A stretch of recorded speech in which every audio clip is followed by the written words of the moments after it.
I became worried some years ago about the difficulties that students were having, postgraduate students were having, opting to do a piece of ethnography.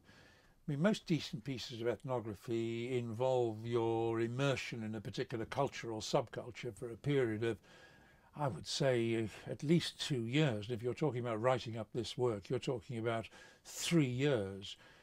Now, as funding for postgraduate study began to decline, and as the urge to get published increased as a result of the Research Excellence Framework, it wasn't surprising that academics, young academics, were pushed towards producing papers quickly.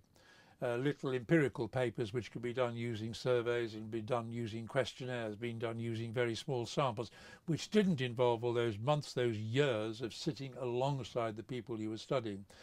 So it seemed to me that we needed to give a push to ethnography, to celebrate it a little more, particularly as it was so important to the content of our programme.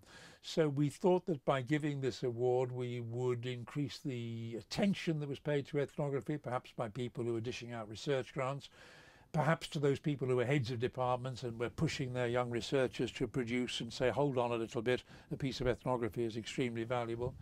And because, after all, it did carry £1,000, which, I mean, may not seem an enormous amount of money, perhaps, to us sitting across the table from each other, but nevertheless, to a young researcher who's scrambling to sort of get by, it might mean the difference between being able to produce a further piece of ethnography or to go back to some simple quantitative study they could do in a couple of months with a questionnaire and a few hundred respondents. That was important. But I think we also wanted to honour the past of ethnography. I mean, I always found in teaching that the easiest way to interest people in social science was to take them back to some great ethnographies, to take them back to the Chicago School, to take them back to Thrasher's study of the gang, Cloud and Olin's Delinquency and Opportunity, to take them back to Doc and the boys in Street Corner Society, to take them back to those early Chicago studies and immerse them alongside the researchers in a town, in a place, in a people, in a subculture. And when people did that, what it did was to enable them to see that other ways of thinking were possible, that it was possible to take drugs and yet in the rest of your life to behave rationally, possible to run with a gang and yet be a decent, reasonable, humane sort of person.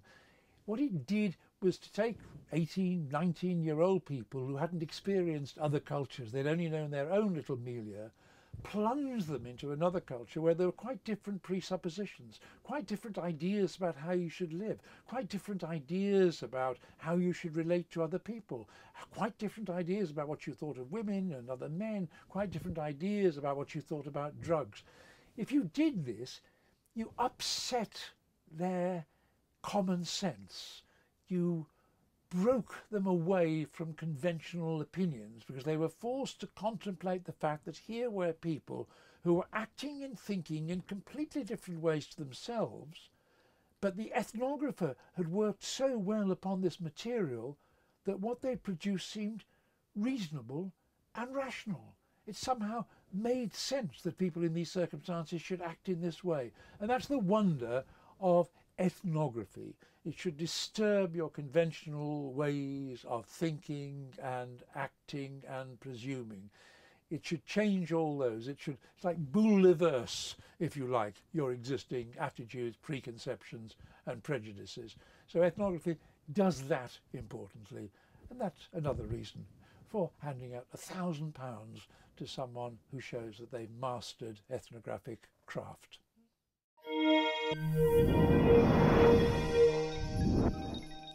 Get more from the Open University.